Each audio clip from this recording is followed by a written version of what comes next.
The light grew brighter. The elders held their breath. From the stone, a figure began to form.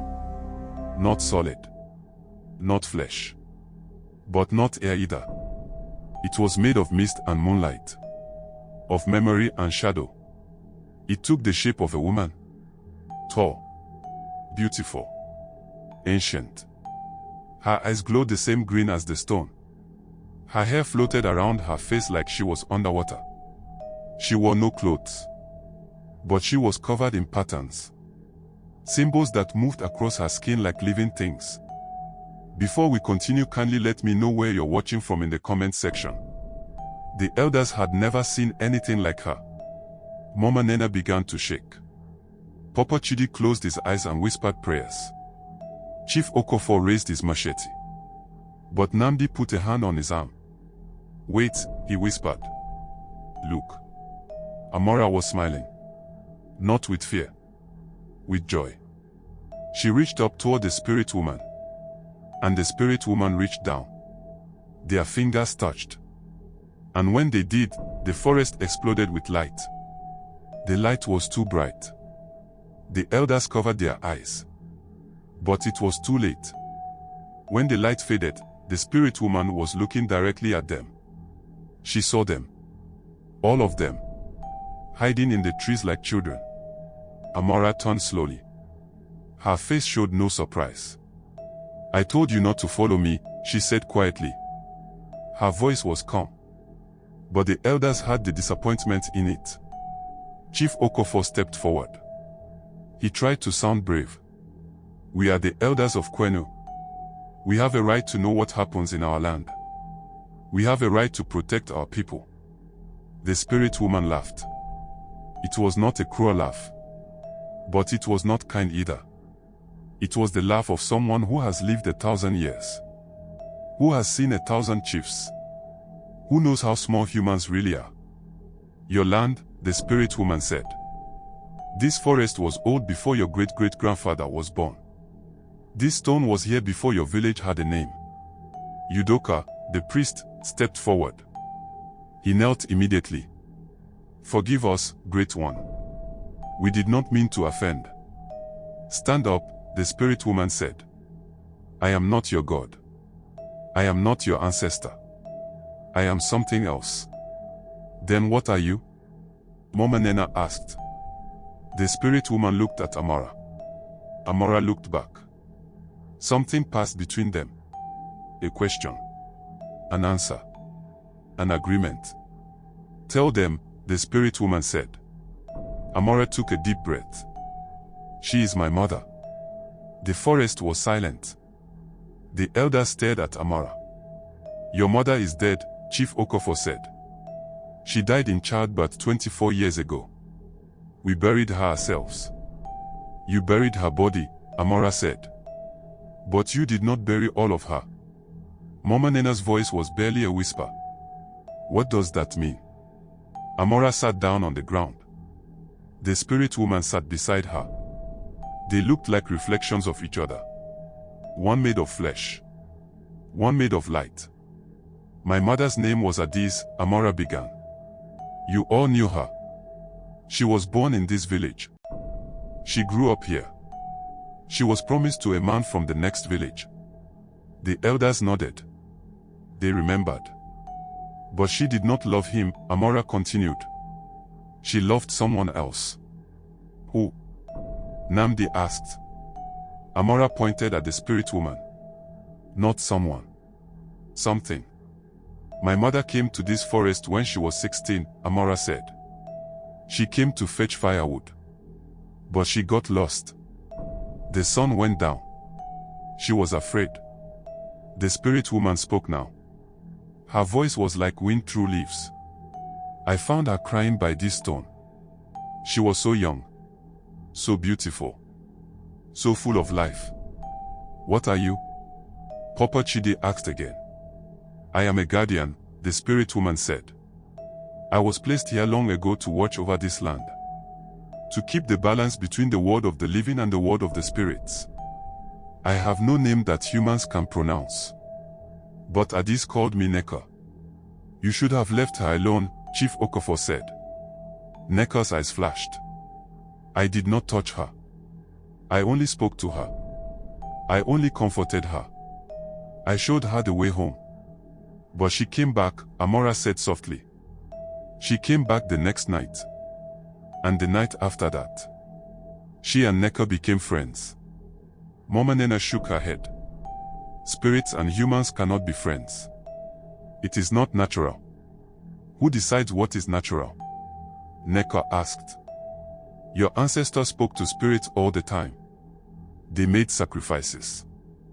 They asked for blessings. They danced with us under the moon. But you modern people have forgotten. You think the spirit world is evil. You think we are all demons. Some of you are, Udoka said carefully. Some of you are too, Neka replied. The elders had no answer to that. Amara continued the story. My mother and Neka talked every night for 2 years. Neka taught her things. The language of plants. The names of stars. The songs of the old gods. And then, Namdi asked. Amara's voice grew softer. And then they fell in love. The elders gasped. That is impossible, Chief Okafor said. Why? Neka asked. Because I am a spirit. I can feel. I can think. I can love. Is that not enough?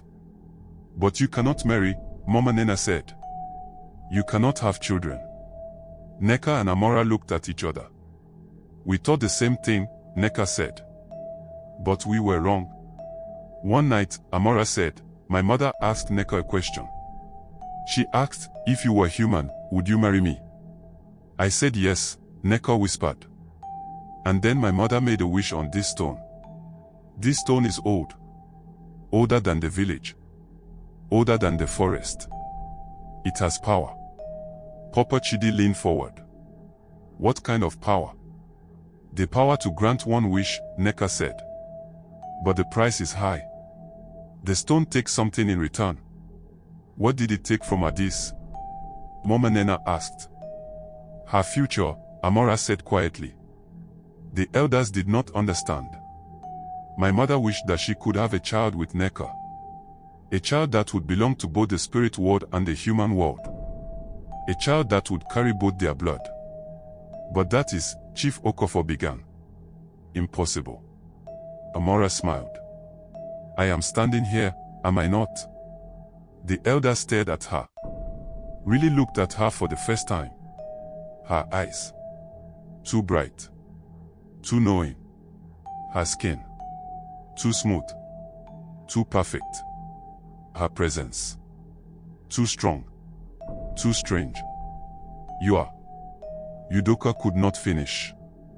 I am half human, Amara said. And half spirit. Mama Nena's voice shook. You said the stone takes something. What did it take from your mother? Neka's light dimmed. It took her life. The wish was granted. She became pregnant with Amara. But the stone demanded payment. It said she could carry the child. She could give birth to the child. But she could not raise the child. She died the moment I was born, Amara said. Her body died. But her spirit could not rest. Neka reached for Amara's hand. Half of Addis is in you. Her human half. Her flesh. Her blood. But her spirit half was bound to me. Bound to this stone. She cannot move on to the ancestors. She cannot be reborn. She is trapped between worlds. Where is she? Namdi asked. Neka placed her hand on the stone. Here. She sleeps in the stone. And every night, when Amara comes, I wake her up. Just for a few hours. Just so they can be together. The elders were silent. This was worse than they had imagined. Worse than a curse. Worse than a demon. This was love. And love was always complicated. So every night, Mama Nena said slowly, Amara comes here to see her mother.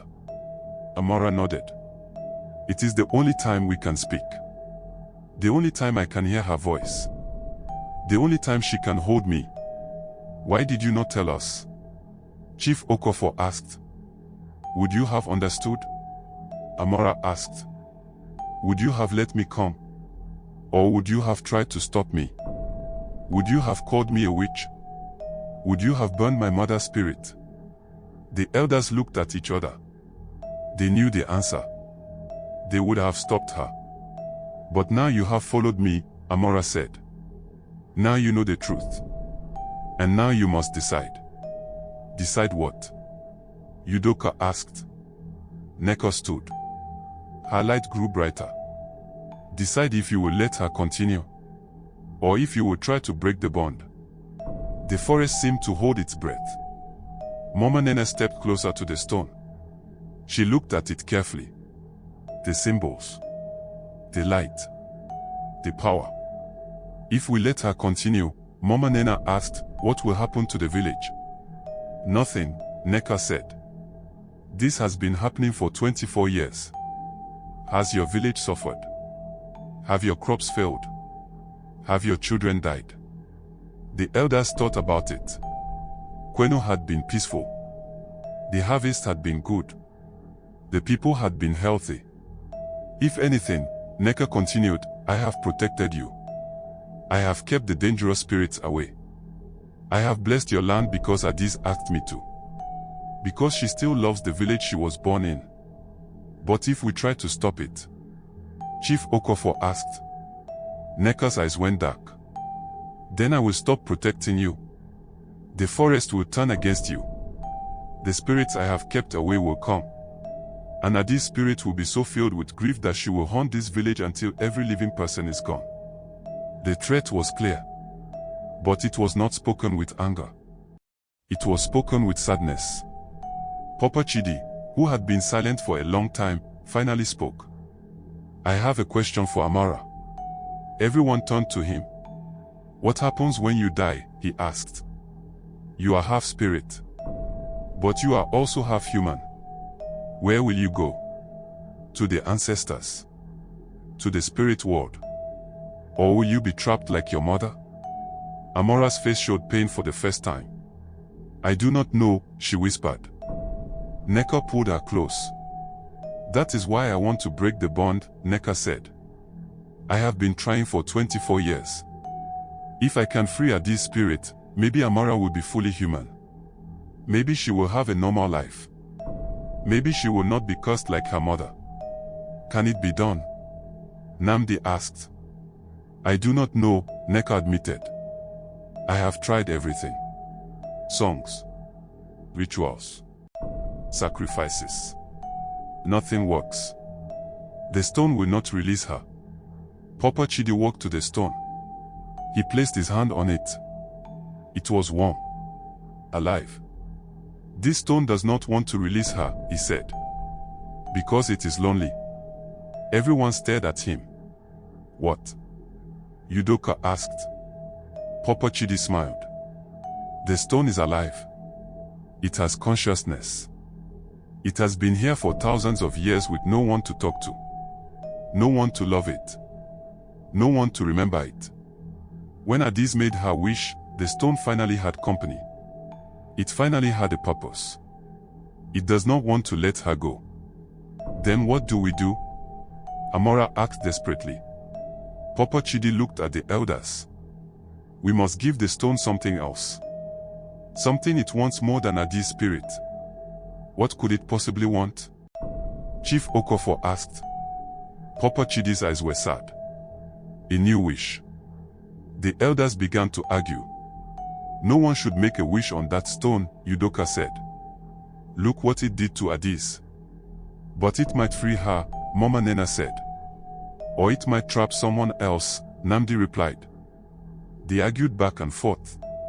Amara watched them. Her heart was breaking. All her life, she had come to this stone. All her life, she had spoken to her mother through Neka. All her life, she had wondered if she was human or spirit. And now, there might be a way to free her mother. But someone would have to pay. I would do it, Amara said quietly. Everyone stopped arguing. No, Neka said immediately. I will make a wish, Amara continued. I will wish for my mother's spirit to be free. And I will pay the price. The price might be your life, Neka shouted. The price might be worse. You do not know what the stone will take. I do not care, Amara said. My mother has been trapped for 24 years because of me. Because she wanted me to exist. Let me free her. Tears fell from her eyes. Real tears. Human tears. I wish I had never been born, she whispered. Then none of this would have happened. My mother would have lived. She would have married. She would have had no more children. She would have been happy. Neka grabbed her shoulders. Do not say that. Your mother wanted you. She chose you. She would make the same choice 1,000 times. But she is suffering, Amara said. And freeing her by destroying yourself will only make her suffer more, Neka replied. The elders watched this. They saw the love between them. Mother and daughter. Spirit and human. Light and flesh. And they understood. This was not evil. This was tragedy. Suddenly, the stone began to glow brighter. Everyone stepped back. A new voice spoke. Not Neko's voice. Not Amara's voice. A voice from inside the stone. Soft. Gentle. Familiar. Do not cry, my daughter. Amara fell to her knees. Mother. The light formed a new shape. Smaller than Neka. Younger. More human. It was Adis. Her spirit had woken. Adis looked at her daughter. Her eyes were full of love. You have grown so beautiful, she said. Amara could not speak. She could only cry. Adis turned to the elders. Thank you for following her. Thank you for seeing the truth. I know this is hard to understand. I know you think I made a mistake. Did you? Chief Okofor asked. Adis smiled. No. I would do it all again. Every night I spend in this stone is worth it because Amara exists. Because she is proof that love is stronger than any law, any tradition, any boundary. Mama Nena wiped her eyes. Even the men looked away. But, Adis continued, I do not want her to suffer because of my choice. I do not want her to be trapped like me. Then tell us how to free you, Namdi said. Adis shook her head. You cannot free me. The stone will not allow it. But you can help my daughter. How? Amara asked. Adis reached out. Her hand passed through Amara's face like mist. But Amara felt it. Warm. Real. Mother. You must make your own choice, Adis said. The stone will offer you a wish soon. Very soon. I can feel it. It is hungry for new emotion. New desire. New sacrifice. What should I wish for? Amara asked. I cannot tell you, Adis said. The wish must come from your heart. But know this. Whatever you wish for yourself. Not for me. I am at peace. I am with Neka. I am with you. I am not suffering. But you are trapped, Amara said. So are you, Adis replied. You are trapped between two worlds. You belong to neither. You are lonely. You are afraid. You pretend to be strong, but I know the truth. I am your mother. I see everything. Amara's tears fell faster. Make a wish that will free you, Adis said. Not me. Promise me. I promise, Amara whispered. Adis began to fade. Wait. Amara reached for her. I love you, Adis said. I will always love you. Even when I am gone. Even when you forget my face. Even when you are old and grey. I will be watching. And then she was gone. Back into the stone. Back into sleep. The clearing was silent. Only the sound of Amara crying. Neko held her, rocked her like a child. The elders stood together. They spoke in whispers. Finally, Chief Okofor stepped forward. "We have decided," he said. Amara looked up. "We will not stop you from coming here," Chief Okofor continued. "We will not tell the village what you are. We will protect your secret." "Why?" Amara asked. Mama Nena smiled sadly. "Because you are one of us. You were born in our village. You are Adi's daughter. And we failed your mother. We judged her. We whispered about her. We made her feel ashamed. We will not make the same mistake with you." Namdi nodded. "But you must be careful. The stone is dangerous. If it offers you a wish, think carefully before you accept. And if you need help," Udoka added, "come to us. We may not understand the spirit world completely, but we are not your enemies." Papa Chidi was the last to speak. "Your mother was right. You are trapped. But maybe that is not a curse. Maybe that is a gift. You can walk in both worlds. You can speak to both the living and the dead. Maybe that is your purpose." Amara stood. She bowed to the elders. "Thank you," she said. "Come," Chief Okofor said. "Let us return to the village. The sun will rise soon." The elders turned to leave. But Neka called out, "Wait." They stopped. "The stone wants to speak to one of you." The elders looked at each other. "Who?" Mama Nena asked. Neka pointed. "At Udoka. The priest." Udoka's face went pale. "Me? Why me?" "I do not know," Neka said. "But the stone has chosen. It wants to offer you a wish." "I do not want a wish," Udoka said. "Come closer," the stone's voice said. It was deep, ancient, undeniable. Udoka's feet moved on their own. He walked to the stone, placed his hands on it, and gasped. Visions flooded his mind. His wife, dead 3 years ago. His son, killed in a farming accident. His daughter, married and living far away. His loneliness, his grief, his secret pain. "I can bring them back," the stone whispered. "I can give you one of them. Your wife, your son, your daughter returned to you. Which do you choose?" Udoka's hands shook. "What is the price?" he asked. "Your voice," the stone said. "You will never speak again. Never pray. Never sing. Never call their names. But you will have them back." Udoka's mind raced. He could have his wife back. Hold her again. Sleep beside her. Or his son. Strong and alive. Laughing in the fields. The temptation was overwhelming. What will Udoka choose? Will he accept the stone's offer? And what will happen to Amara when the stone turns its attention to her? The forest grows darker. The choices grow harder. And the price of love grows higher. Part 3 awaits. The stone is hungry. The spirits are watching. And someone will make a wish that changes everything. Stay close, my friends. The deeper secrets are yet to be revealed.